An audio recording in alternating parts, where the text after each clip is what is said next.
But for me, like this week's been kind of a pretty low key week for like Star Wars stuff. Nothing too crazy. Like we hit a lot of like our big things last week. I did the Mara Jade lightsaber unboxing and like those type of things. So this week has been more of a just a normal week, I would say, without any like big Star Wars events happening. But the only thing that I can like continue to say is like it happened with my first niece a couple years ago. I mentioned on the podcast her loving the little electronic Grogu I have, and now my other niece who's 11 months old, she loves it. Anytime she sees the electronic Grogu, and, you tap its head and its ears move and it talks and everything, and she just smiles and laughs at that thing. So it's cool just seeing like Star Wars like impacting little kids at such a young age like that.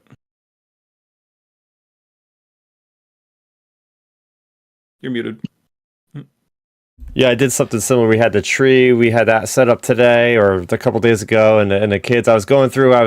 The nephew's 4 and the niece is 8, and they were very intrigued about all these different characters that we have on the tree. So I was going through which one's a good guy, which one's a bad guy, and the very simple things. My niece was obsessed with Jabba the Hutt. She loves him, and I was like, when I was your age, he terrified me.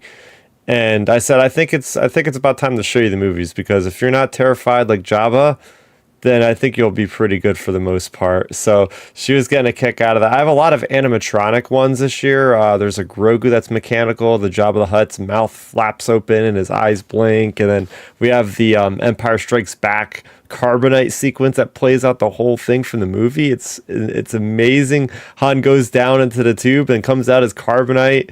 The kids thought it was magic. They thought it was sorcery. They're like, what is going on here? What is this? So that was a lot of fun. Oh yeah, it's always great seeing kids' reactions to like, the different Star Wars items like that. Heck yeah. Milton, how's your week been? My week's been good. Just busy with like just life, dude. Unfortunately, I mean that's adulting for us all. But I mean, my week in Star Wars didn't really have much of a week in Star Wars, except for I put my Christmas tree up yesterday. Me and my girlfriend did that, and I have a couple Star Wars ornaments. I have 2 Darth Vader ornaments, and I think a Baby Yoda on here somewhere. So yeah. Sweet. There you go. Vader. You got the dark side, you got the light side, and that's all you need. Well, a couple bounty hunters, the ne'er-do-wells as well. But that's cool. That's cool. What does she think about the Star Wars ornaments? She actually bought me one of them here. Nice. One of the Darth Vaders that broke, but we wound up super gluing the arm back on. So, I mean, she's into it. I mean, she's not like a fan like we are, but I mean, she knows some stuff about Star Wars. If I watch it with her, if we're watching it together, if I talk about it, like, she has an idea, but she's not like, she ain't one of us.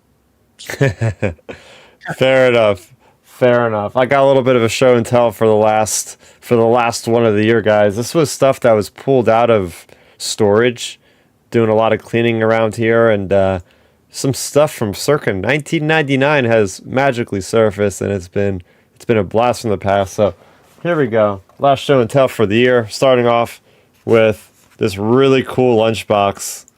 This is what you call vintage, man. Just the classic dual Naboo. It's got Star Wars on the back. And it just says, Jedi versus Sith. I mean, this might be the earliest thing we've heard of Sith. But, I was talking last week about the Trenton Punk Rock Flea Market having a bunch of stands, one of them having that Star Wars backpack with the odd-looking Han Solo.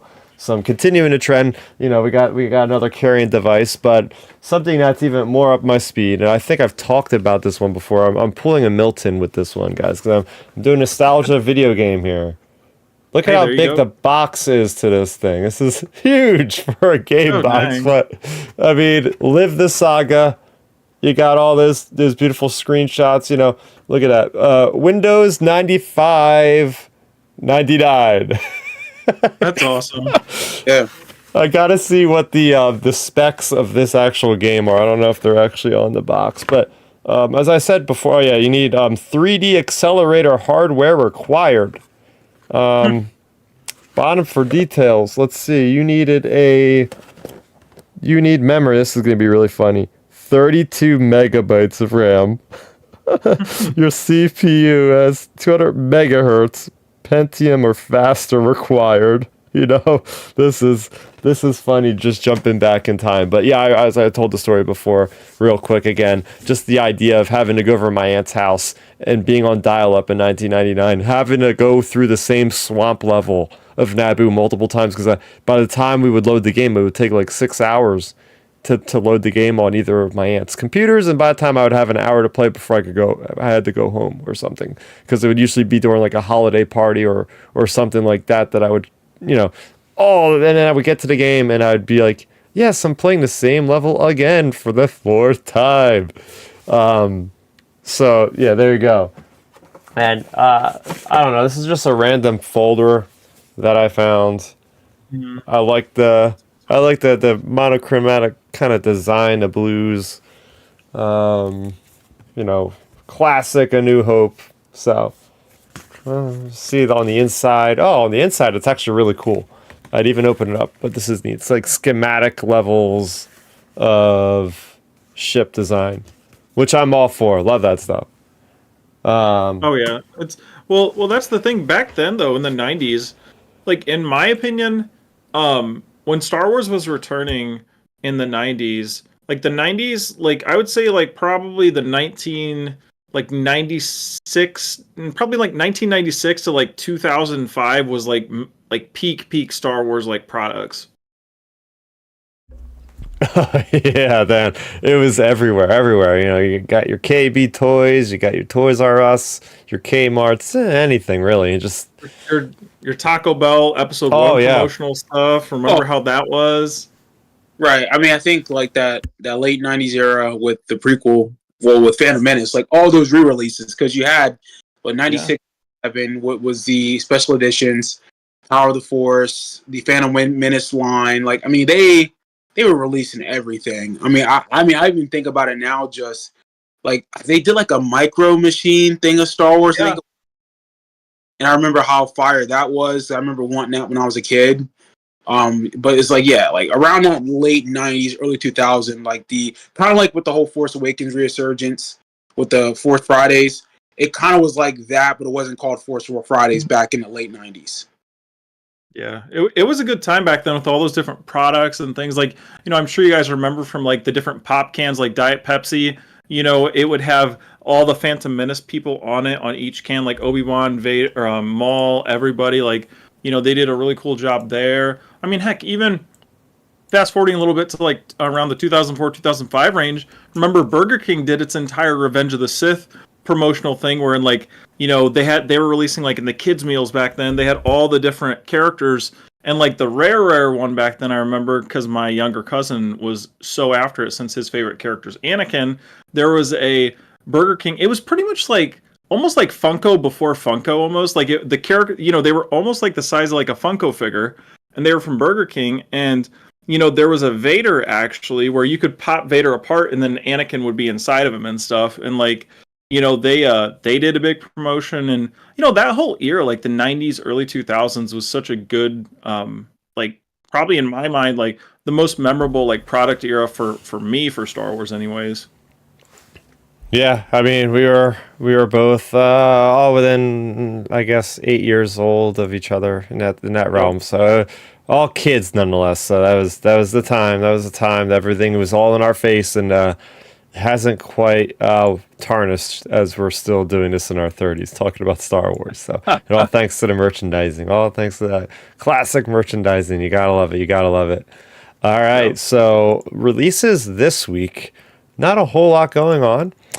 We did have Bounty Hunters issue number 41, which I did not review because apparently the fiasco at Marvel continues, where they were supposed to put out the ending to the crossover, and all these epilogues have come out before the ending, so I'm not even going to touch those yet. So stay tuned for those reviews. We did get Shadows of the Starlight number 3, Bel Zettifar, Buryaga from the High Republic, and Hyperspace Stories number 12. My favorite of the 12, it's the last one for that whole series, is a Lando Calrissian adventure basically following his events from another side character's point of view during the Battle of Endor at Death Star 2. So a lot of good stuff there. We do have official release stuff that I didn't even see until I looked on StarWars.com. Apparently there were 3 kind of Life Day / holiday Lego shorts that they released. It's right there on StarWars.com. They're all just like 2-minute YouTube shorts. One of them is Chewie's Holiday Cheer Up. The other one is To New Treasures. And the last one was 'Twas the Night Before Life Day. Now that one I actually really enjoyed because that one actually had dialogue. It was playing on the tradition that was, more recent here with the white elephant exchanges. They call it the white bantha exchange, and it's the emperor giving out gifts and then making his people fight over them as the emperor would. To New Treasures and the Chewie's Holiday Cheer Up were no dialogue, just very simple stuff. So yeah, if you have a chance, check them out. Still wish we could have gotten a full-fledged sequel to the Lego Holiday Special because I still really enjoy that one. But yeah, those are there for you guys to check out. Going into some housekeeping, I did not do that yet, but we do have t-shirts still available at teespring.com. Just look up Outer Rim Transmissions. We also are live every Sunday. We're going to be taking a little bit of a, 3-week hiatus. We'll be back on, the 7th. We'll be back on January 7th. Next week is obviously Christmas Eve. The week after that is obviously New Year's Eve. So we're going to take some well-deserved time off. Family, friends, just chilling. But we'll be back full force on January 7th at the usual time of 7 p.m. Eastern. So mark your calendars, whatever you got to do, set your reminders there. And we are available to listen to on any podcast streaming network of your choice. Just go ahead, search Spotify, Google, Apple, Amazon. Just look up Outer Rim Transmission and please give us a positive 5-star review. Very much appreciate it to spread the word. And there are some changes coming, some positive changes to the channel and what things are going to look like here at Starrapter. So those announcements will be made closer to the beginning of this year. But yeah, a lot of things working behind the scenes right now. So I'm very excited for you guys to learn about those in a couple weeks' time. So here we are. We're already at the end of another year. And as I like to do is just kind of look back at the year and highlight some of the best moments for us here, whether it be content, whether it be moments that we've experienced, events, anything like that. So yeah, very excited about this. This was, I think, overall a very good year for Star Wars. We got so much stuff from the books to the comics to a couple series to some animation. A lot of big announcements were made over the last several months. So I think I'll go ahead and kick it off into earnest. My number 5 spot. We're going to go around round robin to each one of us, and we'll increasingly go up till we get to our number 1s. Maybe there will be some overlap, and we'll just not mention that until we get to our number for that specific one. But getting into it for my number 5, I'm going to have to go with what has still not ended, but I just mentioned it, the Dark Droids crossover from Marvel. We're dealing with Dr. Aphra, we're dealing with Bounty Hunters, we're dealing with the Star Wars series, we're dealing with Darth Vader, we're dealing with the D-Squad droids, and the mini-series of Dark Droids, all revolving around this Scourge possessed droids that are taking over the galaxy in between Empire Strikes Back and Return of the Jedi. This is a crossover that is actually working. Me and Matthew Neugebauer, another plug here, go check out our Tractor Beams. We are actually going to try going live every Wednesday night. That's our new time, 9 p.m. Eastern. We break these things down every single week in good detail. So we are having a blast with this series. There's been a lot of other crossovers in the Marvel Comics. Vader Down, we had Screaming Citadel, we had War of the Bounty Hunters, and this one by far is the best one yet. The only hitch is, as I mentioned, their release timing couldn't have been worse. I don't know if somebody just hit the wrong button and then had the things go out on the freaking tractor trailers way too soon, because that's the whole. But besides that, the storytelling is great. Each one of these stories are getting their due diligence and their own storylines that are melding into this wider world building element of the droids being possessed, and then they're trying to go after to get ultimately organics to be possessed. So they have to go through the cyborgs. So then they're looking for Darth Vader, Lobot, Bylor and Valance, all these cyborgs, and then they're actually getting to the point where they're going to basically take over all life in general. So this entity, this AI entity, if you will not have any enemies. If everybody's already possessed by it, what will it fear? That's the whole premise of the story, but there's a lot of really cool stuff happening in it. So yeah, that is my number 5. I'm going to throw it over. Yeah. Go ahead. I don't know if you guys have so much to say about this one, so I'm just going to throw it over to one of you. But yeah, go ahead. If you have something to comment, go ahead.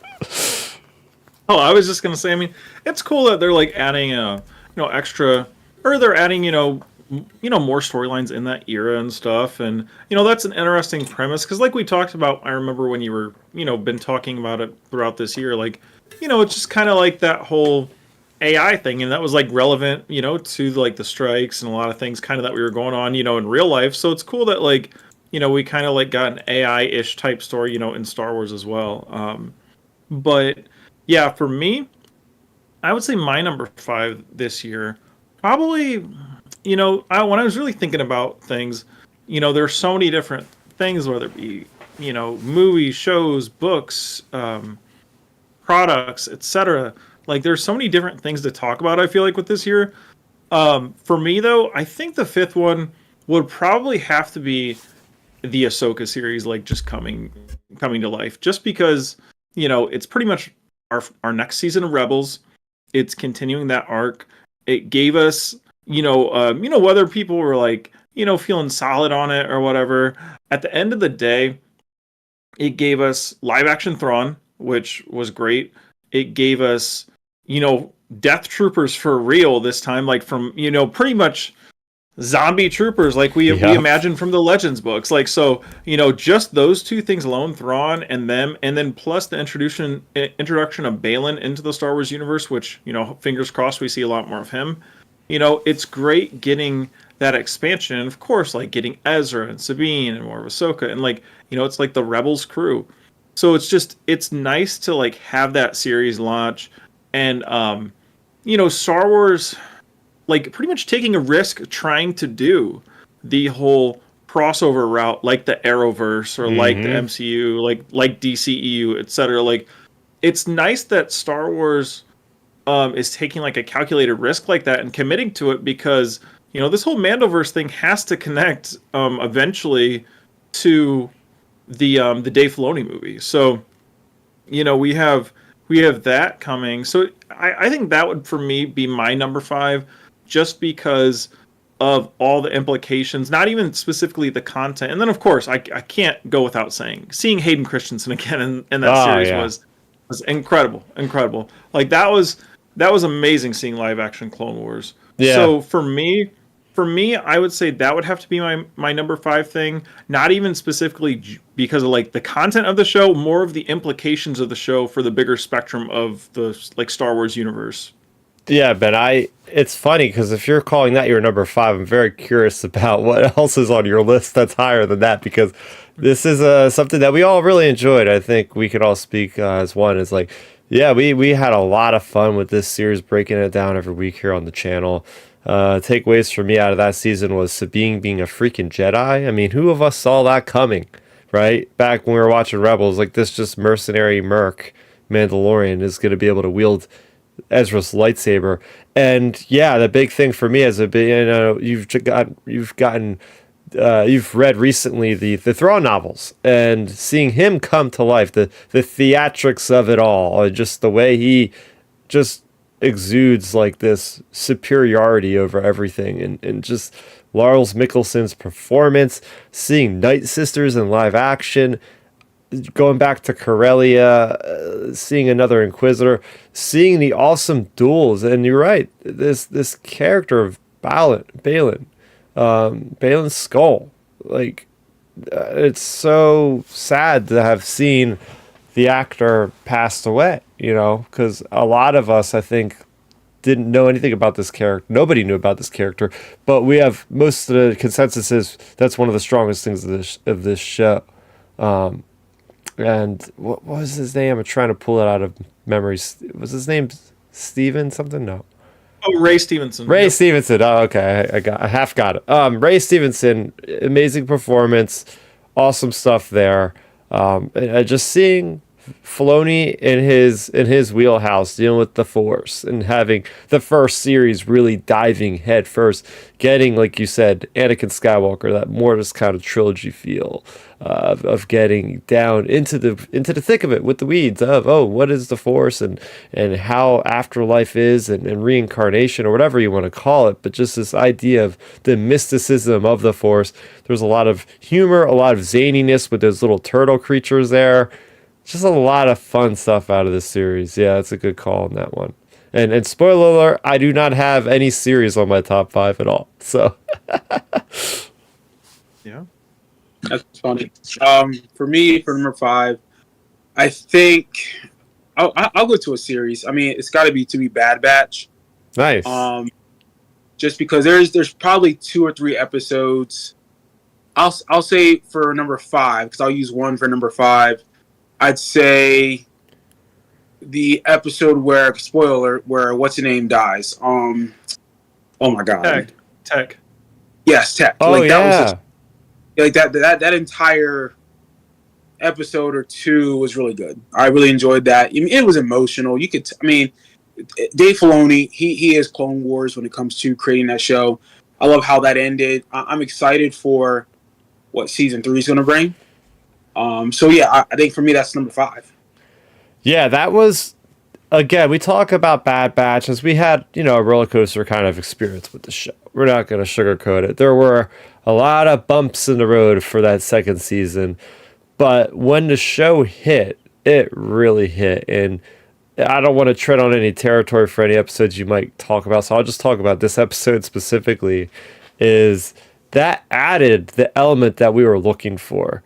I think what the show does really well is it builds up on character development for certain characters. And yeah, at the time we're thinking, this is like a waste of time. Where's the big overarching plot of the story? Where are they going with the stormtroopers? What's happening? Why are we learning about, Tech racing speeder bikes or whatever it was? Like, what's the point of this story? And then it's because of that story and the other story where they're in a cave and he's with Omega talking and she's like trying to get through to him and his head is like a thick steel wall of emotion. Like it's really thick skull. Right, because I complained about that from day one of that season. I said some of these episodes make no sense, but look at how those last couple were playing out. It was like, okay, and I think I might have mentioned, the show was about like failure. No, I think I said this season was about failure. I think I was very clear on saying that throughout our reviews because they kept failing left and right. Yeah. And did they successfully complete that mission? Some people can argue no. They lost one of their members, and season 3 is going to be the final season, I believe. So it's like they definitely gave us some real stakes, and I was glad that they did because it could have easily been just a kid's show. That's what I mean. Yeah. If you're a fan of Clone Wars, as we all are. We grew up watching that show since 2007, 2008 when it came out. Mm-hmm. So it aged gracefully because the viewership has gotten older. Yeah, we wanted to age with us, so it made sense. So I'm glad that they gave us those stipulations of yes, these characters won't survive. Yeah, no one is truly safe, and that's actually kind of something I was hoping to see going back to Ahsoka. I think they could have done with one character death, and I was listening to the Star Wars Underworld podcast earlier today at work. And one of the big gripes that they were talking about was the fact that Thrawn wasn't built up enough as the threat that he was constantly being alluded to in that series specifically. It's like, yeah, we've seen him standing around. We see him, using the Night Sister magic to identify Ahsoka ship, and then he just like leaves. Like, there's no big moment.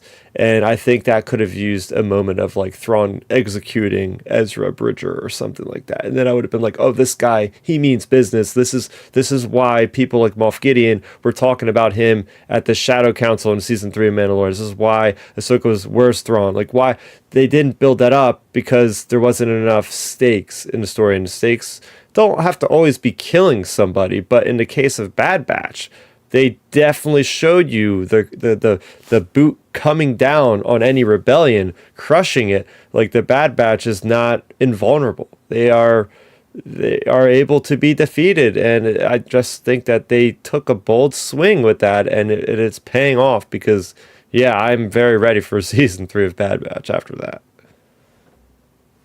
Oh yeah, it should be interesting to see how season 3 goes. Like you said, because there were stakes, there were a main character getting taken out. Like for me with like the whole Thrawn thing, I don't know. It's just I feel like the Thrawn thing's a hard thing to decipher, just because it's like they didn't really build up the Emperor in the original trilogy until like the end.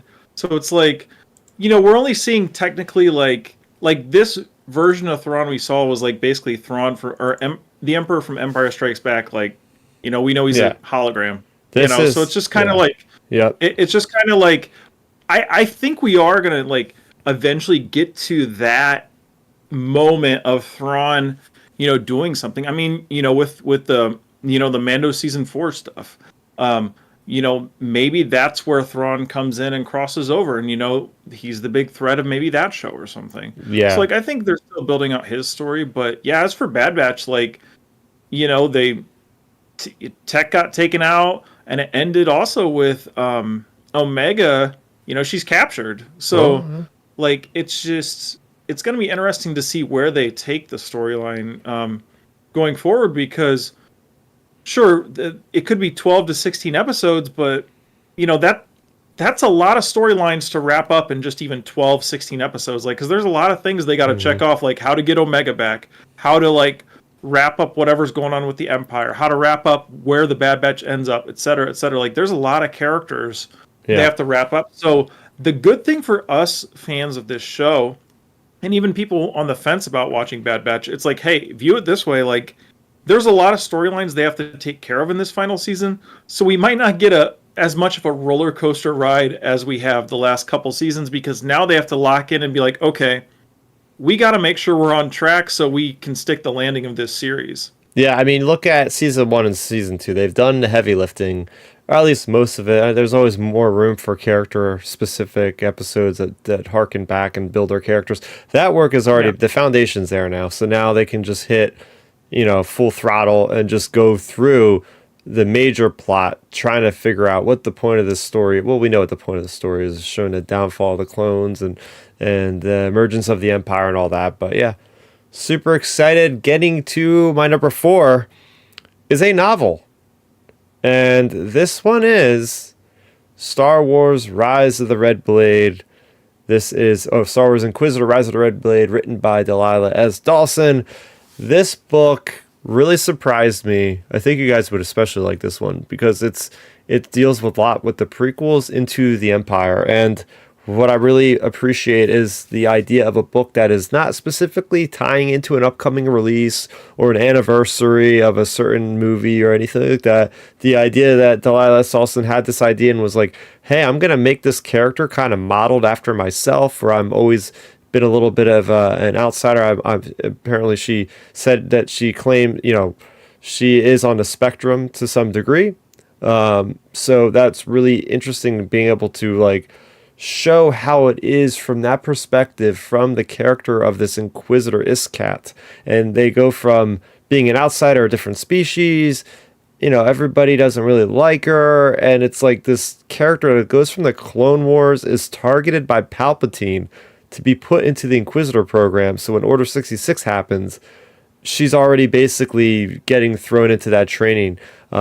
It's just a really great story that stands completely on its own. Yes, it was a character that was first revealed to be in the Darth Vader comic from 2015, but it's extrapolated her into an entire full-fledged adult novel. So yeah, I can't recommend this book enough. I've really enjoyed this one. Oh yeah, I mean, I've seen plenty of people like, really really recommend that book. I've seen a lot of reviews on it, and it's good that it like had such a overall impact to people. Like because a lot of times, you've seen it, Chris. Like you read all the books, all the comics, and sometimes they get traction, other times they don't. And, I'm sure Hmm. you noticed that book getting traction too. Oh yeah, yeah. It's definitely she's wrote other Star Wars. Black Spire, Phasma is by far her best Star Wars take yet. She's done a lot of short stories as well. I just want to see Lucasfilm do more of this. I mean, we have Star Wars Mace Windu, The Glass Abyss coming out next year. We have The Living Force coming out next year. These are the kind of books I've been wanting to see. They skirt more on the edge of Legends, with that feeling of like, oh, this is a book that's in this different area that the series or the movies aren't really touching right now. And that's what we need. These are the things that have more stakes generally. These stories have more stakes, and they are able to really do a lot of world building as well.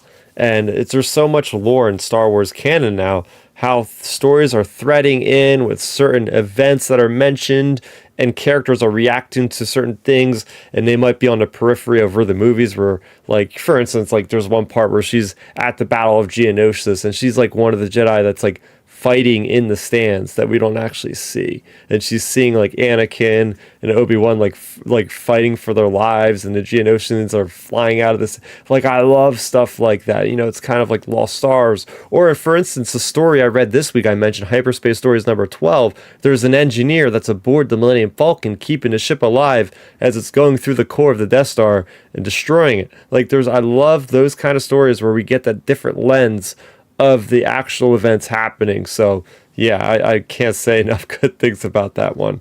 What about you? What's your number 4, Ben? Yeah, for me, that was a tough one. Like this whole list was kind of a tough one because there's so Mm, many different things to talk about. I feel like we could just probably have a have a 5 hour podcast talking about our top five things. Um, but for me, I would say my fourth one. This is like the first year I've ever really done this before. Was look more into like the collector side of things yeah. of Star Wars, and that's what made me and end up choosing my fourth one was, back over this summer, I purchased that Mara Jade lightsaber I unboxed last week on here.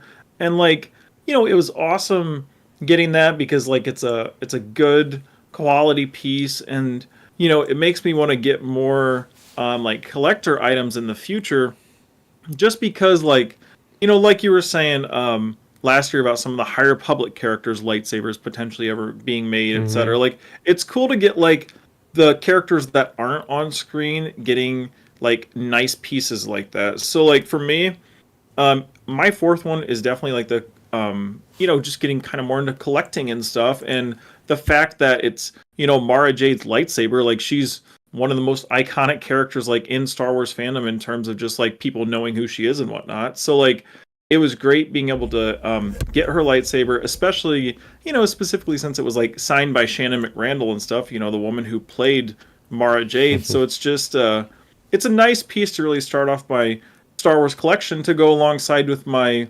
original Luke lightsaber as well. So it's a nice little start to my Star Wars lightsaber collection. Yeah, there's never enough lightsabers, and I guess it's kind of like getting a tattoo. Not that I have any personal experience with it, but once you get one, you can't stop at one. And next thing you know, you're going to be like me, and you're going to have 5 lightsabers just in all different parts of this room here. So I'm gonna be like General Grievous, have all the lightsabers.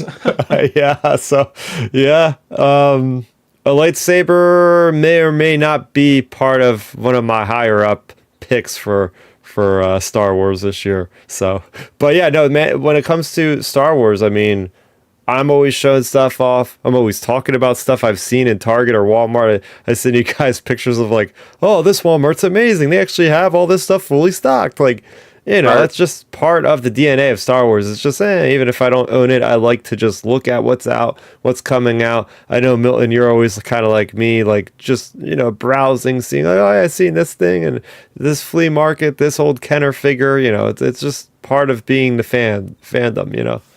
Yeah, for sure. I mean, and I guess that transitions into my number four because I mean, I'm pretty much most of mine are going to be about the TV shows or the shows this year, but this one's different.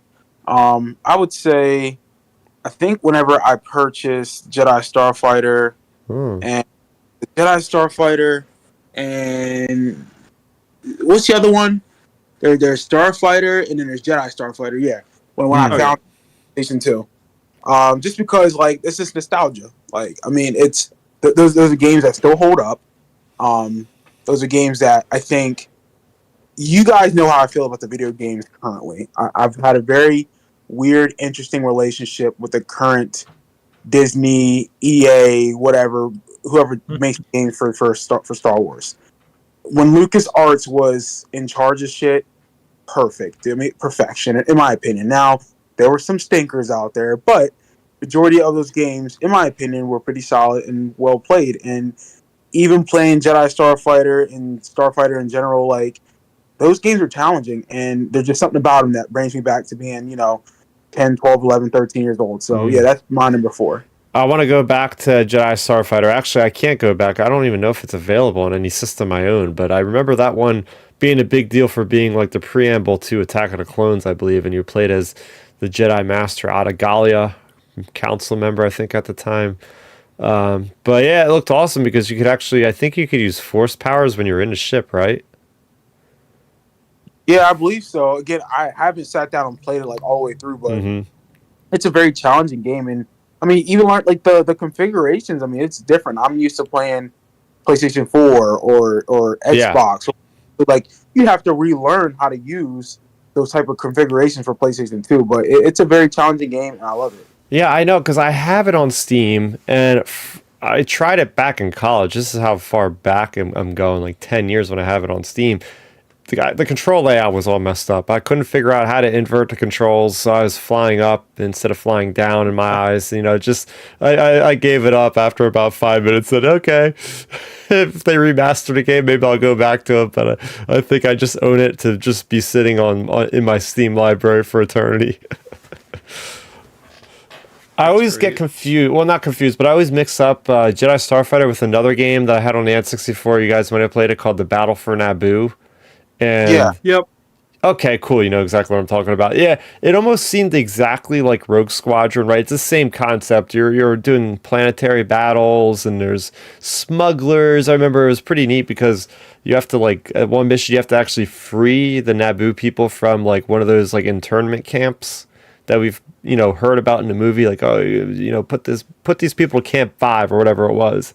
So we get to see the stuff in between the movies. So I mean, LucasArts was always doing a great job of just interweaving, again, like kind of like the novel I read, interweaving stories into movies at the time, and just enriching the saga there.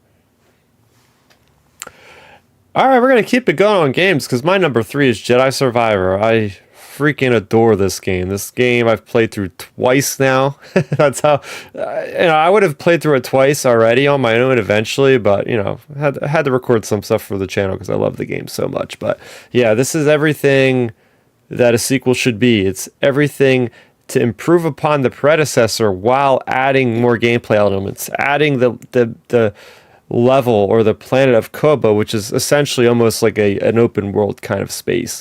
It still has the Dark Souls kind of combat where it's like if you die, then you have to go back to where you died to get your experience back. It's that more thoughtful combat, as they like to put it, where it's not just hack and slash, Force Unleashed, like you're actually having to parry, time, and dodge and all that good fun stuff. But then there's this really great story that delves into the High Republic. There's a huge kind of Empire Strikes Back, like crazy mind-blowing moment that happens near the end of the game.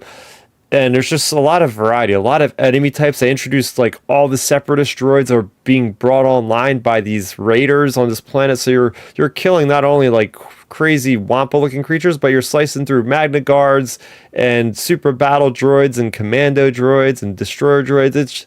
It's so nostalgic. You even go to locations like a Lucre Hulk, like a droid control ship in the same hallways that looked like Qui-Gon and Obi-Wan were in fighting those things. So I gotta give it to Jedi Survivor. I mean, as far as a game from top to bottom, I still think it's top 3 Star Wars game of all time, up there with KOTOR and whatever else I deem number 2. But at any given day, this is sometimes my favorite Star Wars game of all time, and hopefully they make the sequel just as good, if not better. I know, Ben, you're gonna eventually play this one. Yeah, I'm gonna play it eventually. Yeah, I'm excited to play it. Like I've watched I watched your walkthrough. If anyone who's listening, like Chris has done like plenty of like walkthroughs and stuff on this game on this channel. If you go back and check it out, and I watched your videos, and yeah, I mean it looks like a great game. I know I thought it was pretty cool, like the whole like when you beat the game, you can do like the character costume shuffle thing, like when you replay it. Oh yeah, it's so fun. I thought that's pretty cool. Just a cool little quirk to add into the game. So yeah, I'm gonna play it eventually because, like I said, I really enjoyed the first game a lot when I had played through it before, and all I've heard are good things about this version or this sequel. So it's exciting knowing it's that good of a game. Yep, and Milton, when you get your PS5 for NCAA next summer, you'll have to eventually pick up those two games because if you're a fan of Force Unleashed, you're gonna like these, I think. Yeah, that's why I'm not getting one until then, because I'm not wasting my money on that game until I get a 5. So.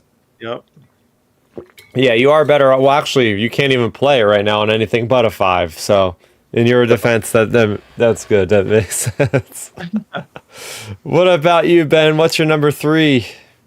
Yeah, I would say my 3. See, like I said, when I was putting this list together, it was a tough one, and I'm not gonna lie, guys. Like when we talked about Bad Batch at the beginning, I honestly forgot that released at the beginning of this year. I thought it was at the end of 2022. No. So that's why I honestly, I swear to God, I forgot it was at the beginning of this year because I was like, oh yeah, that was the beginning of this year. So yeah, good call there again, bringing that up, Milton. But yeah, for me, when I was putting this list together, I was like, man, I don't know what to add to the list. Like I had Ahsoka, I like the products. But for me, I would say my number 3 thing would have to be the Star Wars audiobooks. And of course, everyone knows me and Milton love the Star Wars audiobooks on here. But this year, I really got back into them more. And over the summer, I listened to the Heir to the Empire, the original Thrawn trilogy. And they're excellent production value. You have your ships, your lightsabers, your blasters, your Mark Thompson doing an amazing job with the voice acting.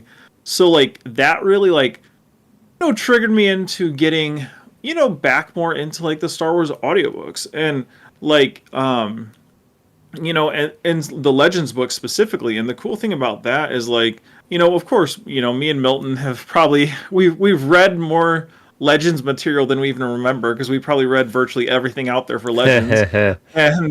and now I'm pretty much just gonna be using my Audible credits unless there's a new current canon. There's nothing wrong with current canon books. A lot of people enjoy them, but with me getting back into the old Thrawn trilogy, it's got me back more into the looking at Legends stuff mindset. So now I'm gonna start probably slowly chipping away and adding a new Legends book to my Audible collection every month because I have the Thrawn duology right now, and when I finish that up, I think I'm gonna do the Luke Jedi Academy trilogy because that's a really good one. Because see, I wish before I started the Thrawn duology, because this 2-book series takes place 10 years after Heir to the Empire, but the thing is, the Luke Jedi Academy books basically take place in between those, the 3 and then the 2. So I'm I wish I would have, now I'm halfway through, so I have to finish them. So, but I wish I would have done that because the thing is, this is the really cool thing about the Legends stuff. Okay. Here's our Legends pitch here. Right, the cool thing about the cool thing about Legends is back then there was not a quote unquote hey, cohesive checklist canon as much as at least as much as Disney's attempting to do with Lucasfilm right now. But the thing is, they still followed a rough guideline of the story. So when the Heir of the Empire trilogy ends, the books that take place after the Jedi Academy trilogy, things like that, they've still push the story along that same timeline with the, still referencing the events of the Thrawn trilogy, and it continues on. And then the cool thing, like, you get to the duology, like that kind of like, there are some other books in between there too, but like all those books kind of roughly follow the same arc. And like when you get to the Thrawn duology books, like, you have the events that have taken place, like they're referencing it from the Jedi Academy books and things, like, so you have like a rough continuity. I mean, heck, even spoiler warning for anybody who hasn't read, these pretty much 20-year-old books now, but like in one of the early books of the Yuzin Vong series, like Chewbacca dies. And, the cool thing about that time period is even though there was not a technical, hey, ironclad canon, they never used Chewbacca in the books after that, like in future stories. Like they just left him out because, he died. So it's cool that they, back then with the legend stuff, they still like kind of roughly followed canon for the most part, or roughly followed like the book, the paper canon, as like Matthew says. So like, so that's a cool thing. So yeah, I'm going to just pretty much like start getting back into like, checking out some Legends books here and there, and, sprinkling in some current canon books, of course, as well. But yeah, so like I said, I'm finishing up the duology now, probably going to pick up the Jedi Academy trilogy, and then we'll go from there. Yeah, the funny thing is, well, not funny, but the cool thing is that you're getting into these Legends audiobooks is that I mentioned these a few times before.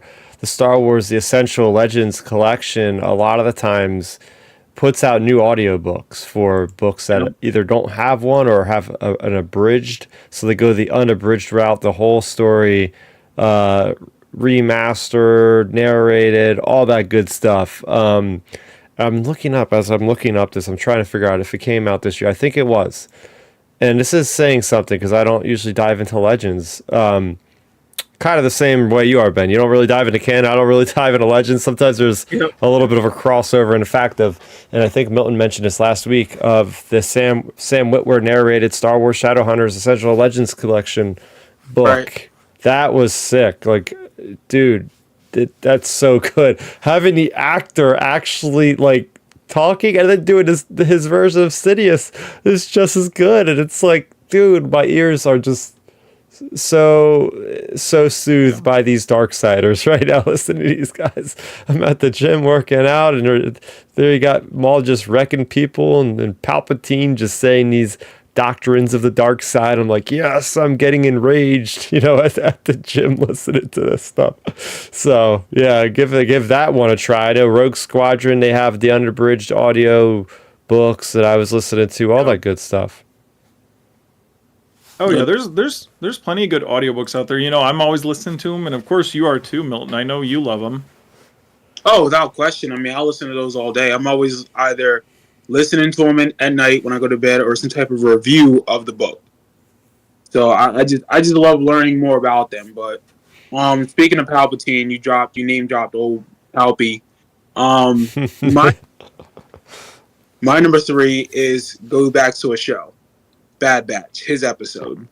When he was in it for like less than maybe 4 minutes, 5 minutes of his episode, when they were going over the whole clone trooper conspiracy or stormtrooper conspiracy thing, which was dope. They're showing the formation of the Imperial Stormtrooper. Yep. And I consistently go back to rewatch that scene when I'm doing cardio at the gym, because it gets me invigorated.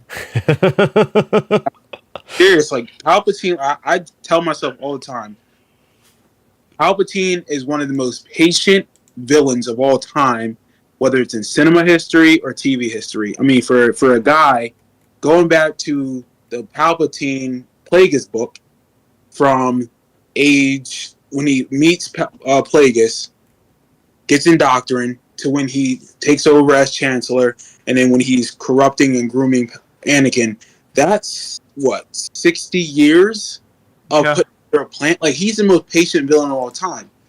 But even that, though, when he takes over the Republic, when he becomes Emperor Palpatine, he still isn't in full control of what he wants yet. No. He Imperial Stormtrooper program to be in effect, and he played everybody. That's what's great about that scene, is that Rampart said, I was following orders.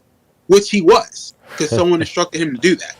And Palpatine just flipped it and said, well, the clone troopers just blindly followed orders, and that's disturbing because they should have hearts. They should have feelings. This is why we need the Imperial Stormtrooper to have human beings who aren't clones. So he had manipulated it, flipped it, got what he wanted. When the whole time that's what he wanted. He just needed to figure out a way to phase out the clones. And it was beautiful. So to me, that's number 3. And that's only number 3. And I love, that's my favorite episode probably in Bad Batch, except for maybe the premiere of season 1. So yeah, it's number 3 all day. Yeah, Milton. So that episode was great though. Like, it showed, like you said, it showed Palpatine's patience. It showed his whole, just conniving, planning, being an amazing villain. And yeah, he just, I don't know. It's really cool just to see like how they nailed that character. For whatever we can say about Sid and everybody else in that show, Palpatine, they just nailed him perfectly. So like that was such like a satisfying episode. And like you said, it's probably either the best or like top 2 or 3 minimum for that show. So, that's huge to, just to say like, hey, an animated show is like in your top 3 Star Wars like things of this year. Yeah, I this is the reason why I didn't want to go into too much detail with Bad Batch, because I had a feeling that you were going to talk about this episode. Because how couldn't you talk about this episode if you're talking about Bad Batch season 2? I think at the time we said it was one of the best moments in Star Wars. Like that's how much we love this part. It's just like the gravitas and the impact of this moment is something we've been wanting to see for a while. But just like the way that they pull the rug out from under you, like, oh wait, Palpatine. And I was telling you guys, I just finished reading, by the way, the reviews on the channel right now before I forget, the Dawn of the Rebellion visual guide. It includes like this moment in there about like, oh yeah, Palpatine phased out the clones, and Palpatine never would show up to the Senate. After the Empire, he never shows his face. It's always Grand Vizier Masamida who's always the one that's like spearheading the council. So whenever the Palpatine shows up, that some crap is about to go down. And in any case, we see that happen brilliantly in this moment where he's flipping the control. Yeah. Oh yeah. I'm saying like he's by far one of the greatest villains of all time. I mean, and I'm sure people can argue otherwise about other villains, whether it's sci-fi, fiction, nonfiction, whatever. But I mean, there's just something about him where it's like, and I'm gonna say it in this way. I'm not trying to glorify any villain per se, but look at Adolf Hitler back in Nazi Germany, how he was able to manipulate an entire civilization of people to turn on another civilization, where he created the World War II, which it did do significant damage to the world. But like, imagine if he would have actually won and was in control for 20 plus years. Imagine now with Nazi Germany being in control of Europe for 30 years, and be like, oh my God, the impact it would have had on world economy, people's output on life, academia, athletics, like whatever you can think of, like the impact. And Palpatine had that type of power, and it's like, so that's why I like that character so much. I like how George wrote him, because he's like, this is what life could have been like if Adolf Hitler was in this position. I feel comparisons to Adolf Hitler and Palpatine. Again, I'm not glorifying anything, guys. So please don't kill me on social media. Yeah. Like, we know that George, he took a lot of influence from history, right? Vietnam War with the Battle of Endor, Return of the Jedi. The Ewoks are like the Viet Cong or whatever, toppling America, the Empire or whatever, stuff like that. So the thing about Star Wars is you learn lessons, right? This is what we don't want our nation to be like, having some crazy dictator in charge, right? So this is the lessons we learn. That's why it's one of the best modern myth of our generation. And he takes a lot from religion, philosophy, politics. Look at the fall of Anakin Skywalker. This is where my nerd side comes out, because I like reading about this stuff. Anakin Skywalker's fall is very much like Paradise Lost, which was written by John Milton, which was the fall of of Lucifer, falling from God, fallen angel. Like, look at that. Like, it's a lot of comparisons. So I don't know. It's cool when you see an animated show take real life themes and make it feel like, oh my God, this is really impactful. Like talking about it now, I got goosebumps because that episode just brought. I'm like, God damn, that's such a great episode. Oh yeah, that episode's iconic. Now, speaking of Palpatine, not to like sidetrack the podcast too far, even though we do that sometimes. I was gonna actually throw out a question to you, Chris. Now that we're on the Palpatine like taking over subject, I just thought of this, and it might be maybe something even our listeners don't know either. Do we know in canon like what Palpatine? So, like, what was the conversation Tarkin was talking about in A New Hope? That's one thing I've never understood about that movie is, like, when Tarkin says, like, you know, the local governors, like, when he talks about, the, you know, what's that about? Because I was going to message you about that a couple weeks ago, and I forgot to, and now that we're on Palpatine, I'm like, hey, you know, he talks about, like, the Emperor, like, you know, doing that whole thing, and I was like, what's that even about? That's all about, so the Senate, there was a Senate... the Galactic Imperial Senate that was for 20 years. They're basically not doing much. It was really the emperor that was really controlling. He was making them seem like they had power, but he couldn't show his hand yet. Once the Death Star was fully operational, constructed, there's no more need for the Galactic Senate because they have the super weapon. They can't be destroyed. They would rule the galaxy by fear. He would put governors like Tarkin into certain sectors to just kind of hold power. But once that Death Star was constructed, that shows the true face of the Empire as a dominating power. And then there was like, well, why do we need the Senate? We're just going to make these people do what we want them because we'll just threaten them with the Death Star destroying their planet. I wondered that. To go back to Rogue One, then Ben too, when he talks about how he says if the galaxy or whatever, if the Republic or something finds wind of this, they're going to turn to the rebellion. Oh yeah, that's true. I never even thought about that. Like I always wondered that conversation. I never asked you guys about it. I was like, man, I wonder like exactly what that. Off at Krennic because the weapon was like being leaked, and they're like, no. Get out, because if the Republic finds this out, or if like the Senate finds out, they're gonna be like, oh my God, the Empire's out here doing some off the wall stuff. Okay. Yeah, good stuff. Good to know. Good stuff there. All right, for my number 2, I'm gonna step away from canon and you know the lore of Star Wars and jump into a real life situation of going to Galaxy's Edge. I've been there before, California. It was a short stay there, but this is the time I went to Disney World. With the whole family vacation, and spending the larger part of an entire day in that darn place was, you know, it's everything that Disney wants you to do. Spend a lot of money and spend a lot of time in their theme parks. Their primary concern, I would say, for the most part.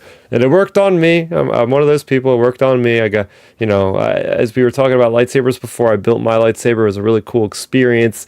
Really felt the mysticism and the force and all that good stuff because it was a really cool ceremony. Got to try blue milk. Got to try all this cool stuff. See Rey walking around. See some stormtroopers trying to heckle us in the bar. You know, it was just, and then going on Rise of the Resistance, which was kind of mind-blowing because it's kind of a ride, but kind of like an experience, like a dramatic like rendition of like being literally in a Star Wars adventure, without spoiling it. So that effing blew my mind. So, and Star Tours, going to ride on Star Tours is always a blast. It's fun doing that all the time. But yeah, just overall, just being immersed in Star Wars, like feeling I was there. So you guys, once in your life, you gotta try either Disneyland or Disney World. It's so cool.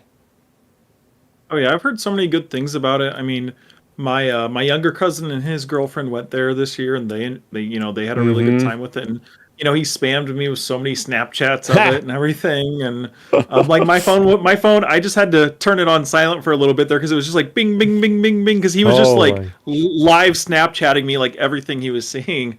But it looks like a really cool time, and you know, I want to go there eventually. Yeah. So, what was your number 2, Ben? Yeah, I would say my number 2 wasn't really, you know, well, it's kind of similar to your theme of not really Star Wars content. It was more just like Star Wars connections of like connecting with new people on social media and like, you know, in the content creation space. in terms of like new friends I've made, new content creators I've came across over this year in terms of Star Wars. There's actually a really cool there's a cool there's a cool couple I came across. So their channel's called A Star Wars Couple, or I think it might be Two Star Wars Nerds or something. Anyways, I follow them on Instagram, and it's really cool because, you know, they posted a video before and they were like, hey, you know, we're not fans of like the Disney Star Wars, and that's totally fine. And you know, we're just gonna cover, you know, and go and review and, you know, be a couple and cover old Legends material. And that's all they do. They just post videos talking Legends stuff. They don't mention, you know, they don't bash anything of this new Star Wars stuff. It's cool. Like they do it as a couple, as like a free time. So it's cool just seeing like content creators do that and just, you know, dive into their own niche and not even like, you know, feed into the negativity or feed into the like divisiveness that can be Star Wars. Like we all know that as Star Wars fans, like there can be divisiveness. So like it's cool like seeing creators like that, or like some of my other like, you know, closer friends like Star Wars Santa. He's a fellow YouTuber and he's a pretty good dude. He's from around here in Ohio. Like I became good friends with him. Me and him were just messaging a couple days ago actually. And then even, you know, of course, my other friends that I've had for a few years, I'm always talking to him. Jason Ward from Making Star Wars, or Bespin Bulletin. Those guys are always cool. Or Hannah from the Ray side. People like that. I mean, heck, even not even in the Star Wars community, I've made friends. Like, for example, in the Madden community, the Madden streamer, his channel's name is Buffalo K. And he actually is a huge Star Wars fan. Like, huge Star Wars fan. Like, he follows all this stuff like in detail as much as like us three do. So, you know, I was commenting before, like in his Twitch chat, and then like he followed me on Twitter, and then now me and him message back and forth all the time about Star Wars stuff. So it's cool. Like, you know, we're not even talking about Madden, we're talking about Star Wars all the time. So it's cool, just like the new connections I made through, you know, this channel, through like hosting a podcast with you guys, also just like connecting with folks on social media.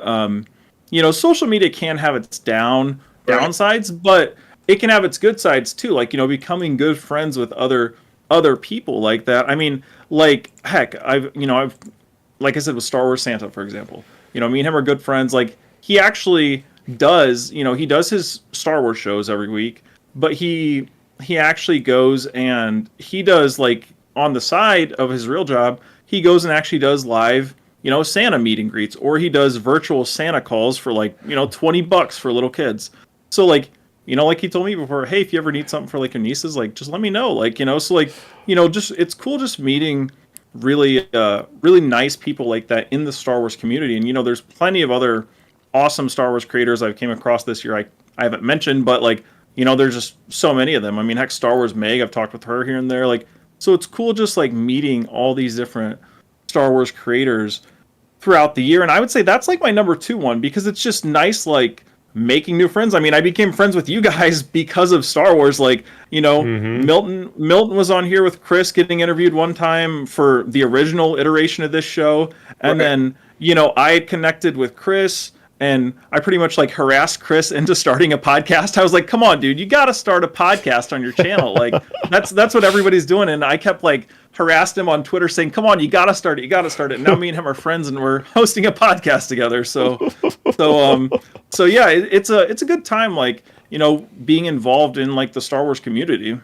Yeah, dude, I think I've said this before. If it wasn't for like podcasts, I probably would have been way out of Star Wars. I probably would have just been, I don't know what life would be like without Star. There'd be a lot more money in my wallet, I'll tell you that much. But, you know, it was just podcasting and then meeting people. Yeah, it makes it really helps having friends to just bounce stuff off of. Whether it's like, oh, you find out I found out one of my coworkers is a big fan of Star Wars. So me and him are talking all the time about Star Wars, and it's just so funny that he actually knew about the channel and didn't know that I was the guy that had the channel until I told him, you know, beforehand. Right. So there's this crazy stuff like this that happens, and it just brings us all closer together. Well, look at this channel. Like, since we've started this podcast, look how much all three of us has gone from, like, I don't want to speak for Milton because I'm sure this was your point, but like, look, you went from being single before to like you're having a girlfriend and you're introducing her into Star Wars. Like, me and Chris saw that, or all of our viewers, we saw that progression from her, like you saying, oh, I'm with my friend watching Star Wars, and then eventually, boom, he's in a relationship watching Star Wars. So like it's awesome seeing that. Yeah, it definitely has been a journey, and it's really fun when you can get the partner to start buying stuff that's Star Wars, and you're like, wait, you bought that without me telling you to buy that? Like they're like, oh yeah, this is a really cool like piece of luggage. It's Darth Vader. I said, that's badass. Like, that's actually a good point. Just because, this past Christmas, this isn't my number 2, but this past Christmas, we wanted to do like ugly sweater themes. So she wanted to do matching pajamas, and I said, okay, well, you got to get an ugly sweater. And she got this cool Darth Vader Stormtrooper ugly sweater. It's not even an ugly sweater, but it's like a Christmas theme. Yeah. I was pretty impressed with it. I told her that. I'm like, that's a cool sweater. But like, she wouldn't have got that if she wasn't with me. And she might deny that, but it's true. She actually likes that kind of stuff low key. I think she's not a nerd, but she definitely does enjoy that. I like it. And if I explain it to her, like, I'll sit there and she'll ask me a question about something. She'll be like, what does that mean about blah, blah, blah. And yesterday, we went to dinner with my dad, and we were talking about Star Wars somehow. And he's like, you know who 3PO is? And she looks at me. She's like, I know 3PO, right? I'm like, yeah, Golden Robot.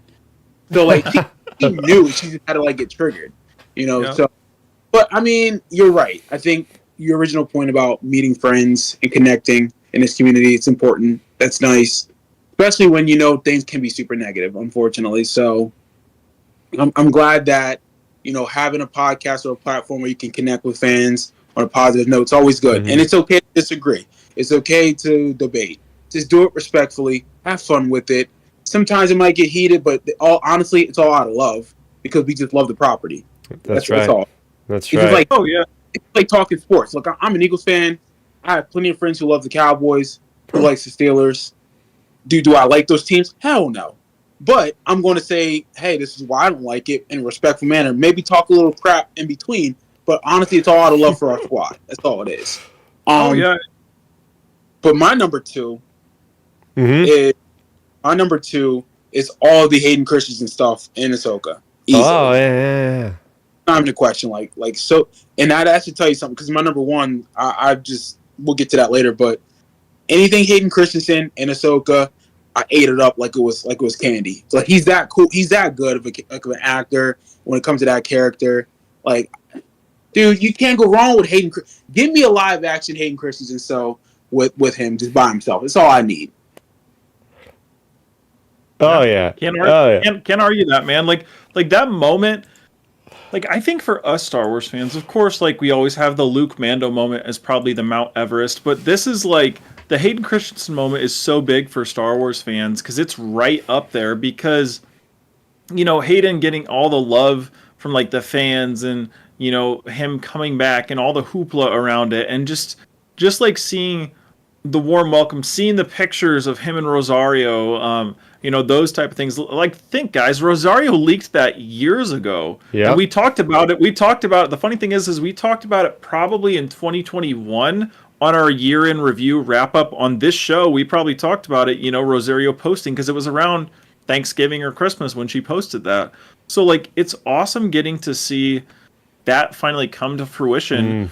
And, like, of course, for someone like, all three of us, but especially you, Milton, for how much you love, like, the prequels and behind the scenes and Hayden and Revenge of the Sith, like, I'm sure that was like such a huge moment for you because it's like, boom, it's like seeing kind of seeing Revenge of the Sith. Obviously, Clone Wars is taking place before that, but it's kind of like going back to Revenge of the Sith more in like modern times with Hayden, and he looked so good, like in the fight with him and Ahsoka, like he looked great in that costume. I sent you guys that behind the scenes video, or was that? Oh yeah, like on Instagram. Yeah, you did.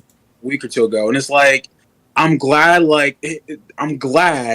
that they look good doing it. Now you can definitely tell he's the more skilled, which obviously with the character he would be more skilled. Oh yeah, Hayden was born to fight with a lightsaber. I don't care what anybody tells me. Like, Nick Gillard taught that man well, and it's a tragedy that Nick Gillard is not part of the Star Wars community in the sense of making the movies, making the shows, He's the best fight coordinator. I don't care on the planet when it comes to sword fighting or whatnot. Maybe from the Raid films when it comes to choreography of like weapons and stuff. But this man with the lightsaber, he should be the only one that should be besides Ray Park. He should be the only one besides Ray Park that should be choreographing lightsaber duels when it comes to Star Wars. Oh yeah. Oh, 100%. Yeah, I mean the thing is with his appearance in Ahsoka, it's like Anakin Skywalker, Hayden Christensen rather, finally gets the damn flowers he deserves, or has always had, right? Or has always needed, I guess, from a certain point of view, because people always gave him crap for the prequels of like, oh, the delivery sucks. Like, what is going on? This is so just one note and just cringy. And it's like, no, this was kind of the fault of the writing and the direction, not his fault. Because then we see this happening in this, and it's like, he is so good. I don't think I've heard one person out there saying his delivery was wooden or one note. Like, he carried that episode really on his shoulders. Just I'm about to say, yeah. Anytime on the screen, especially when it comes to the shows, whether it's this or Kenobi, he stole the show. I'm sorry, like he stole the show, and I'm tired of that sentiment of like, oh, he was trash back in 2003, 2005. It's like, miss me with that. First of all, he's only like 21, 22 years old. He still is a young actor. Two, you're right. Some of it's the writing, but at the same time, that's the direction he was given. Mm-hmm. Well, that's like the thing with that though, Milton, is like a lot of people talk about the writing. Don't get me wrong.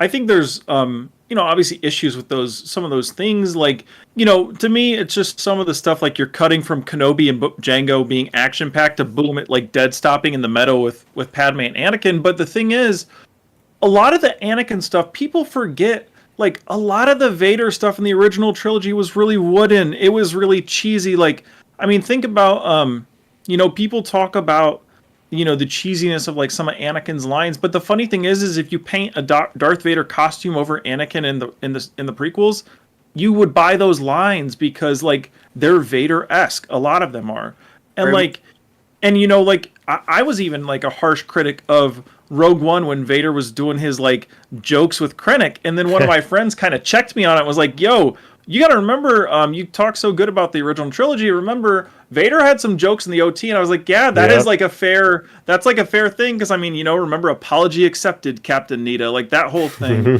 So he has cheesy things like that in the original trilogy, and I think a lot of the stuff like from that prequel era, it's just like bleeding over from some of those like more harsher fans back in the day, and now. A lot of people like in our age generation, like 20s, 30s, even early 40s to a degree, like people are appreciating it now, like going, oh yeah, like it actually kind of connects with the OT and it stays consistent with the Anakin character. Because like realistically, if you guys think about it, if like Anakin was a, I don't know, Oscar-worthy acting performance in the prequel trilogy, then how could you explain his attitude in the OT? Like, so it's just, I like that they did it that way, even though some people didn't. But it's a consistency with the character. They really nailed it, in my opinion.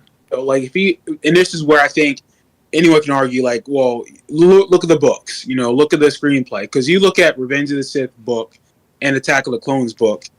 Those, and I've listened to the Attack of the Clone books like a month or two ago. The way they fleshed him out and how he was going through. It was excellent. So to me, like the character was consistent from day one to when he is Vader. It's the fact that movies trim out a lot of things. Movies put things in different contexts. So it is what it is, and that's why to me I don't necessarily forgive it. I let it be what it is. Yep.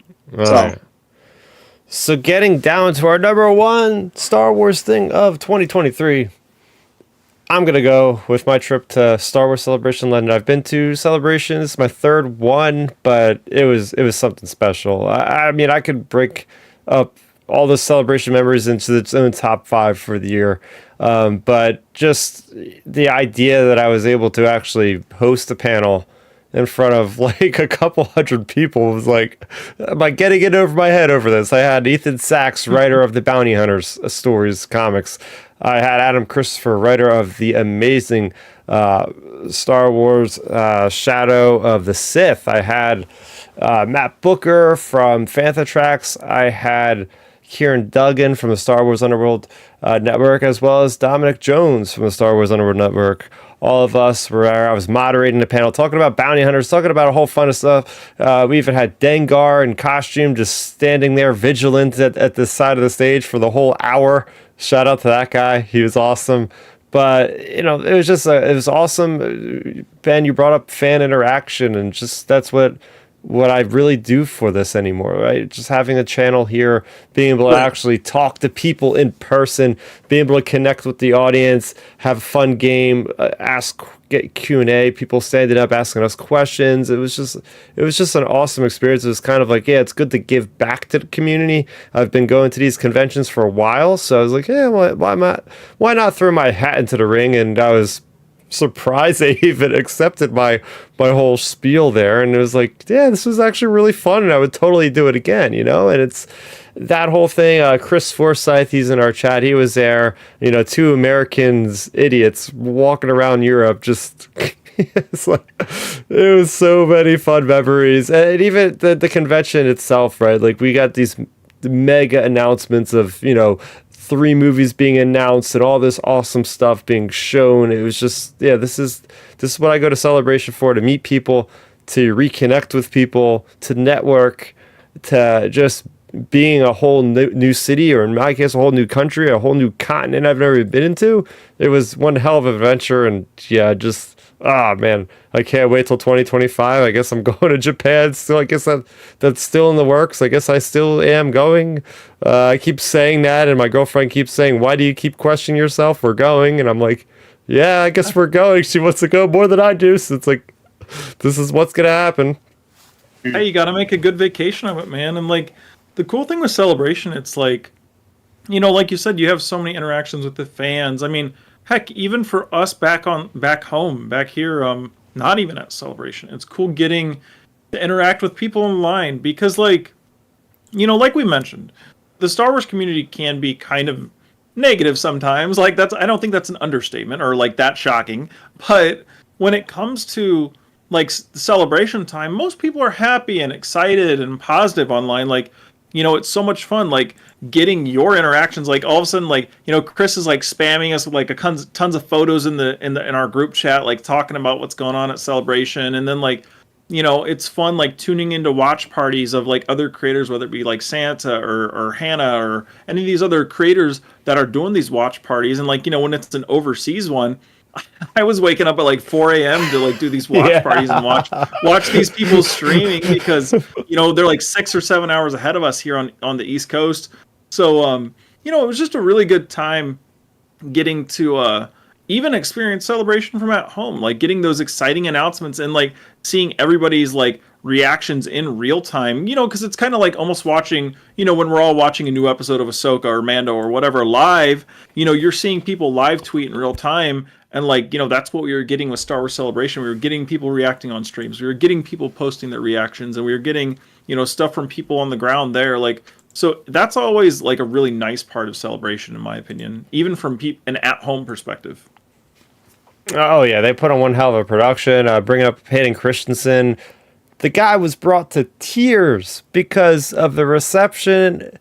Dude, you could have been on the other side of the Excel Center, and when he got up to that live stage, no matter where you were in a convention center, and that was a huge-ass convention center, mind you, you could hear the cheering, the ruckus. People were giving him a standing ovation for like freaking 5 minutes straight, and the guy couldn't hold himself together, because it was just like so much emotion. Like, just everybody loves the guy. This is before we even knew he was in Ahsoka. This is just for, the Obi-Wan series and him coming back for that. Oh yeah. Well, I think his whole like celebration was great. It was great seeing people's reaction to Daisy. Also for me, I think my biggest one I loved though seeing was Dave Filoni's reaction on stage was awesome. Like, seeing him react, seeing him be so grateful to the fans, like he was tearing up and like saying like, hey guys, like, even if I wasn't working here for these guys, like I'd be out there in the crowd with you guys and stuff. Like that's how big of a fan I am. So it was cool just seeing like even Dave like get teary eyed. Like I think this last celebration was a really really big success. Even Lars Mikkelsen was another big one. Like his reaction, I genuinely don't think, like, don't get me wrong, of course, like Dave and everybody involved with Ahsoka, they do their jobs, but I don't think they even like explained to Lars how important the Thrawn character is to hardcore Star Wars fans. Because like you can see it, like when he walks out on stage and sits down, you can see how like shocked he is. He's like, he can hardly speak. He's so like just surprised. People are excited for a guy painted blue, like So I really like that part of it as well. Yeah, and it just kills me every time I think about it because he was there on stage at the in the live center, whatever it was called, live stage with Ray Stevenson, and just the passion. He was really excited too. The passion that Ray Stevenson had. This guy was so like connected with the energy of the crowd. He was like a kid in a candy store, just like so excited and exuberant. And then it's like, oh geez, like the fate of him. It's just like I wish he could have like just seen all the outcry for how good his character was. And it's just like he felt like he was really just engaged. I mean, it's hard not to be when you go to those things, right? Like people don't know what to expect. They have one thing in their mind and then they go up and it's just like they go on the stage and they just get just crazy applause, craziness. So yeah, there's my number one.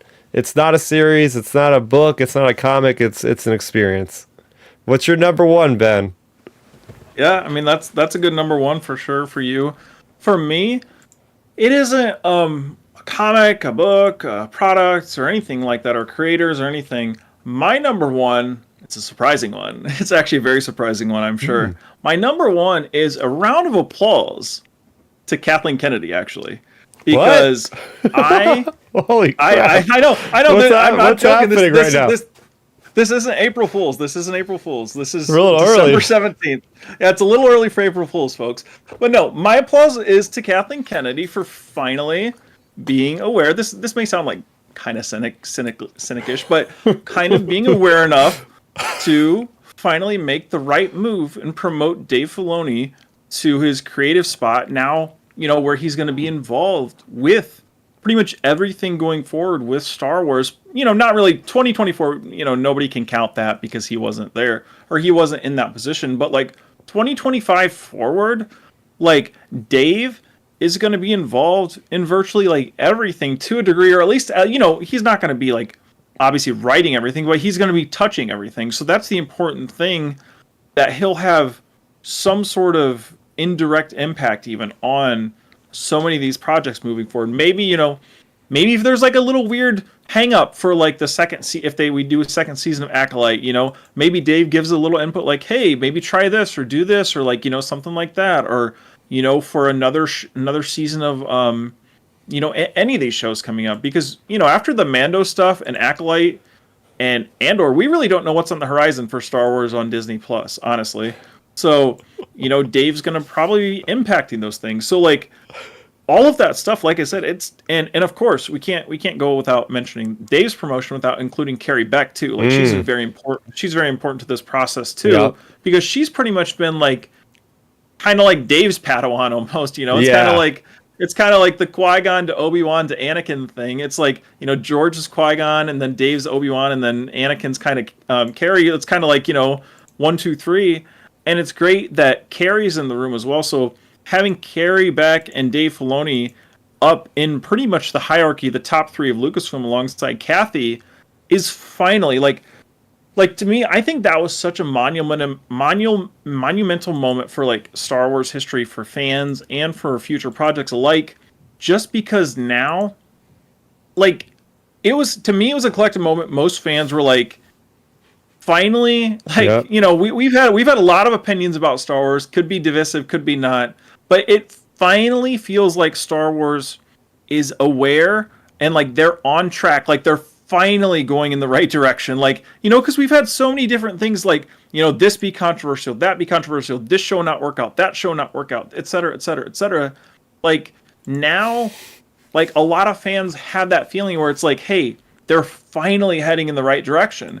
And like for me, like I said, of course, Dave getting the promotion and Carrie getting the promotion has to do with their hard work, but those positions weren't there before they were created. Like from what I know from people that are like knowing in that situation, there was no head of creative like Dave or head of development like Carrie. Like those were new positions that were created specifically for them.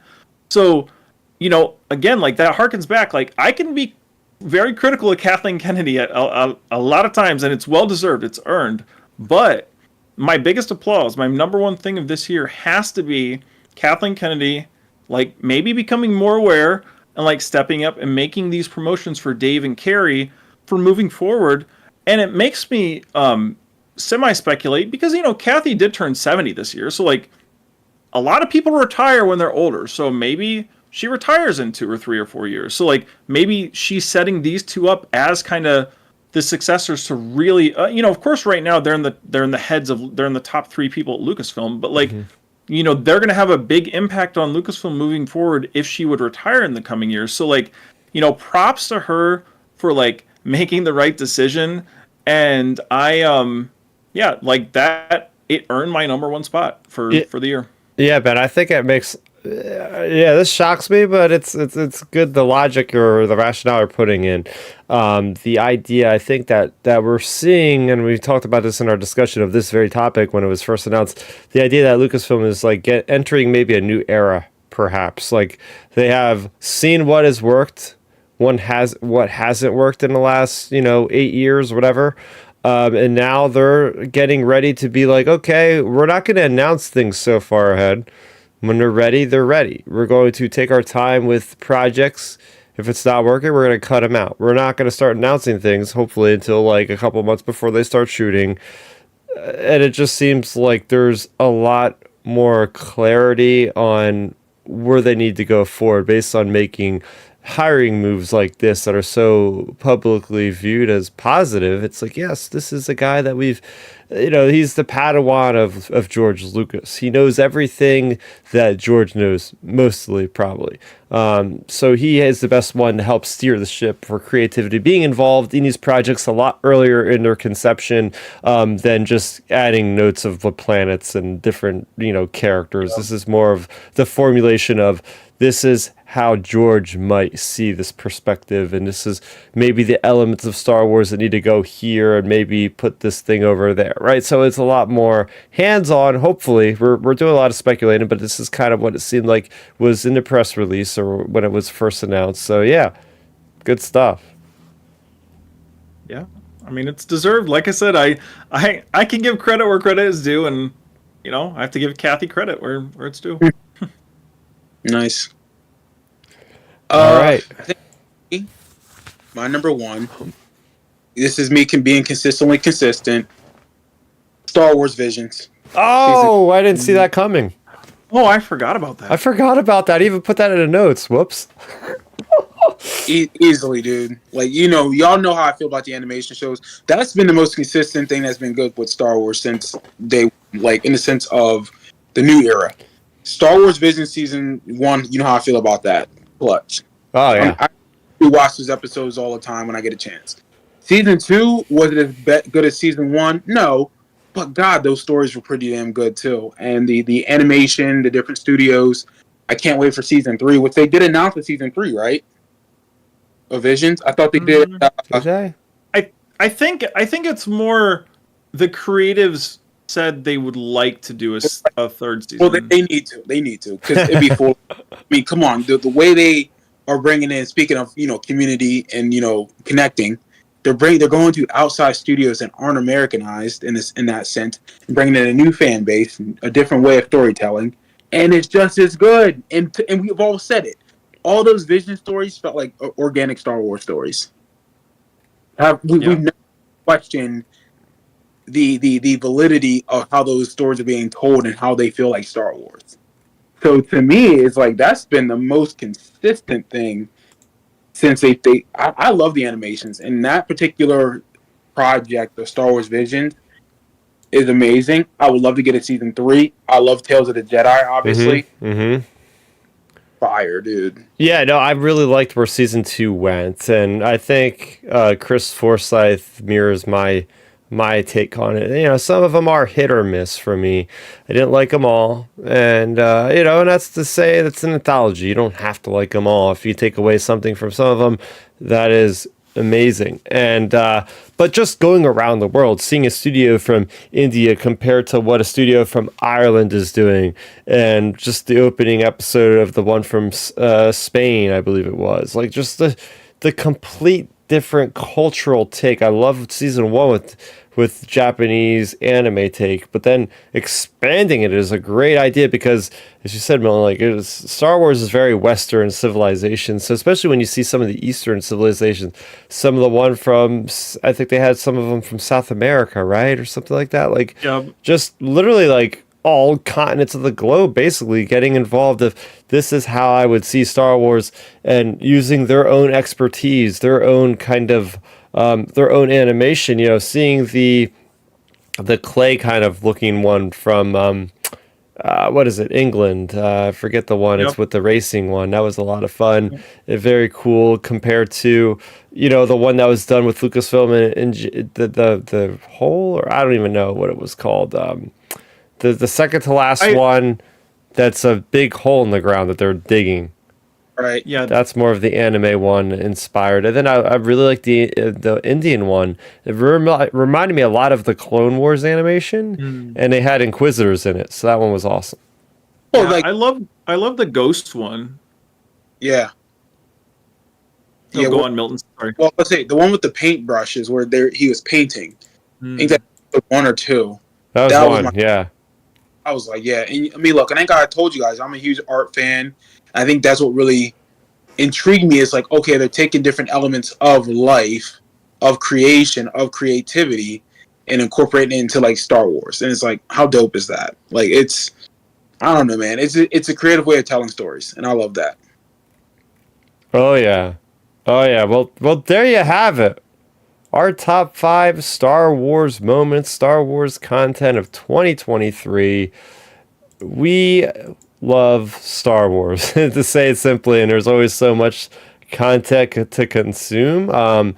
We have Chris Forsyth saying, London, London, London, bind the ghost. That was his top 5. Yeah, the Ghost, that was the HasLab production that was put out this year.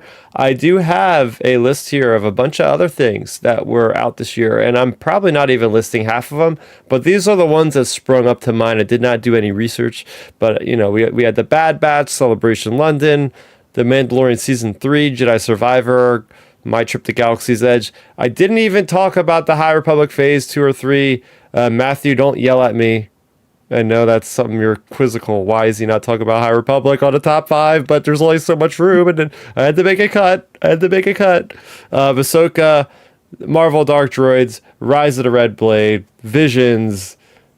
If I missed anything that was super big or even a little small, let me know in the comment section below, and we'll, you know, it's interesting because there's so much stuff. It's so hard to compile a list of every single major thing. Yes, I'm aware, you know, from a certain point of view, Return of the Jedi came out, and, you know, Tales from the Death Star, little graphic novel. There's so much stuff, guys. There's so much stuff. I'd even talk about any like the Block series toys or anything like that, but there's something for everybody to love. Oh yeah, I mean, there really was. This year was I think a really fun year for Star Wars overall. Looking back, you know, whether it be the shows stretching out for multiple months or weeks, or the comics, or the games, or anything in between. You know, that begs the question. So, you know, you can just give like a simple answer, just a 60-second answer for either of you guys. So, like, what do you guys think? If you know, it's up to you going into 2024. You know, since we're wrapping up 2023, what's like your most anticipated thing you're looking forward to in 2024? Is it the Acolyte? Is it Andor? Or not actually Andor, not next year. Acolyte? Is it Skeleton I wouldn't Crew? believe those things. Is it I would Bad say Batch? Andor still could come out. I don't know why people could still say it isn't. But you know, those type of things. So you have what's like your guys' most anticipated thing? Like for me, I would say I'll have to throw in there probably just to see what's going to happen in the Skeleton Crew. Just because like Acolyte, we kind of have a gist of what's going on with the Acolyte. It's a couple hundred years before Phantom Menace. It's like Sith related stuff, etc., which is interesting. But like to me, Skeleton Crew, we don't know like anything about that show basically, other than the little trailer that was leaked from Celebration. Yep. And we pretty much know it's Jude Law and a bunch of kids. Like that's pretty much it. It's being written and directed by the Spider-Man director.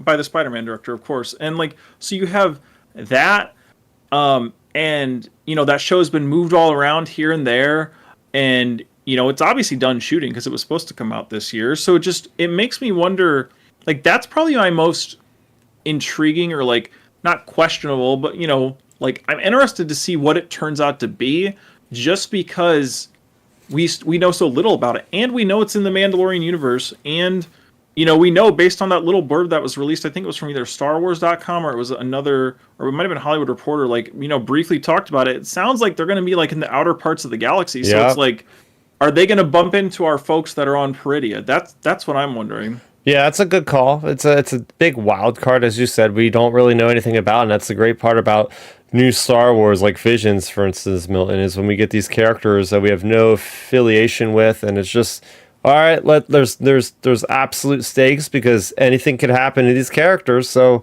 let's go. Let's see what's happening. Right.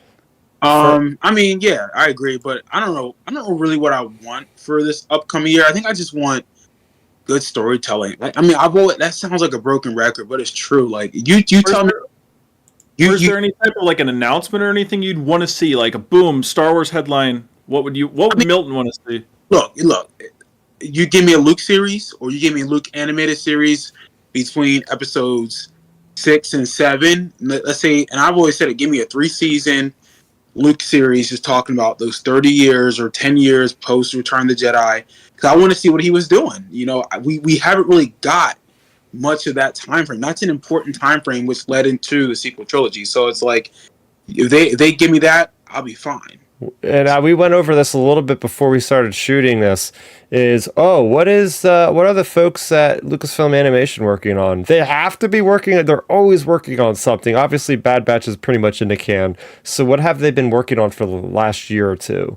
I want to see that as a Luke Skywalker Academy series or something that would help, like the Clone Wars helped the prequels. This series could help out the sequel trilogy.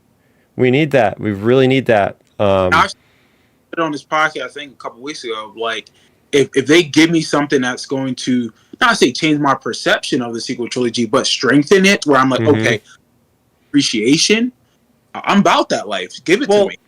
Well, the best way I think they could do something like that, Milton. Christian Harloff mentioned it years ago. When people were so divided about like the Last Jedi and like the results of that, and like just the way Luke went in the sequels. The way you build up Luke is actually fairly easy, and it's fairly pleasing for all the fans that were harsh about the Last Jedi, since they built up Luke in the way that they did to make him fall the way that he, like the easy way you can build him up. Like this, and like I said, giving all credit to Harloff because he was the one that put this on my radar. But all you have to do is give us just a badass, powerful Luke that gets knocked off his perch right before the sequel trilogy, basically. And like someone who's really confident and cocky. Like when they get knocked down, a lot of times it breaks their spirit. And like they could build Luke up like that. I mean, look, we're already kind of seeing that in Mando season 2. Look at how Luke just brashly went in there against all those dark troopers and just whooped them. So like they could easily go in that direction of if we do get something like that, Milton, like like a Luke series, like build up this awesome Luke Skywalker, and then eventually he has to get knocked off his perch, but hey, at least we'll be getting multiple potential like shows or seasons or something with him to build it up. And like you mentioned, Chris, doing something like that could help lessen the impact of the sequel trilogy and kind of like strengthen it more, so at least people would be more understanding about it. Oh yeah. And for mine, easy.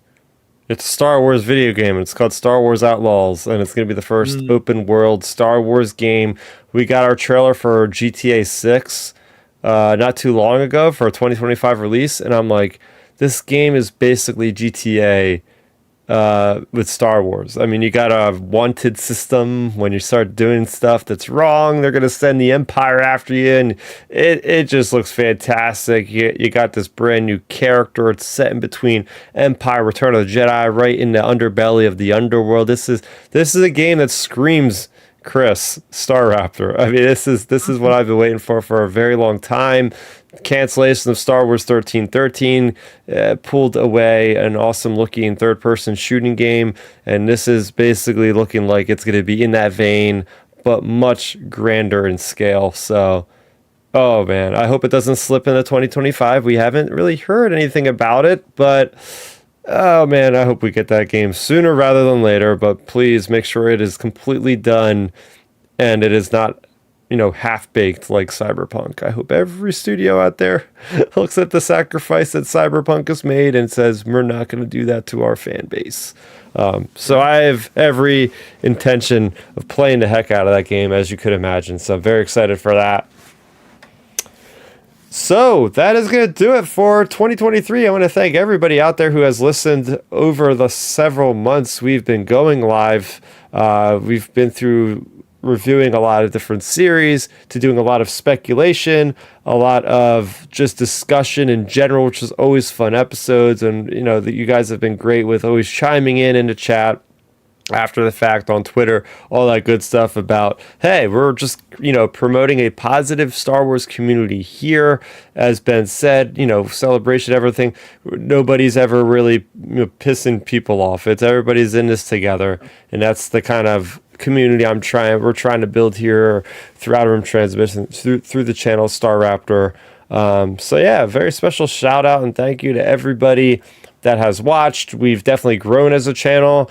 I feel like we've all grown as individuals yet again as we're able to really come a far way from when we first doing this. I'm sure watching those earlier episodes are probably a little cringeworthy. I still have my cringeworthy moments on here as well, but this is one of those shows that it's fun to go back to every week, chatting up with you guys. So appreciate you guys also joining me on this venture, Milton and Ben. Yeah, no problem, man. We appreciate having us on every week. Oh yeah, it's always a great time here every week. Ending, well, it used to be ending the week, and now we're ending the weekend, leading into the week. So it's always a nice way to wrap the weekend up and talk Star Wars, and it's always just a good way to just tone down and get ready for the start of Mondays, really. So yeah, just a big shout out, like you said, thank you to anybody who's listened, watched, even for a few minutes of the show throughout the year. It's always great having people, just anybody, really meeting so many people, whether it be listeners, to the podcast, or, viewers on here, or, people we connect with on social media. It's always a good time. So yeah, heading here into 2023, if you want to find me talking Star Wars on social media, you can find my Twitter at RealBenMaynard or my Instagram at RealBenMaynard. There I think I'm gonna start really being consistent again and start posting my fitness journey, because starting here soon, I'm gonna really I'm getting back into the swing of things, hitting my macros consistently, dieting consistently. I've lost 5 pounds in the last couple weeks, so that's been good. And I pretty much, people can keep an eye on me, because I'm gonna put it out there, I guess, as my own commitment heading into the new year. I'm planning on losing about 55 pounds by June, actually. So whoa. So it's gonna be a long way. Yeah, because right now I'm at about 245. It doesn't look like it because I'm 6'3" and a half. But I need to get down to I'm aiming for about 190, because that'll put me at 9-10% body fat, really shredded. So I'm aiming to do that over the coming months, and I plan on getting there. Ideally, step on the scale June 1st, and I'd be 190. So we will see how that goes. And like I said, I'm planning on probably documenting it on Instagram, so you can follow me there at RealBenMaynard. Yeah, it's It's very aggressive goal. I will say, consistency, having a yeah. plan. You got to have the plan.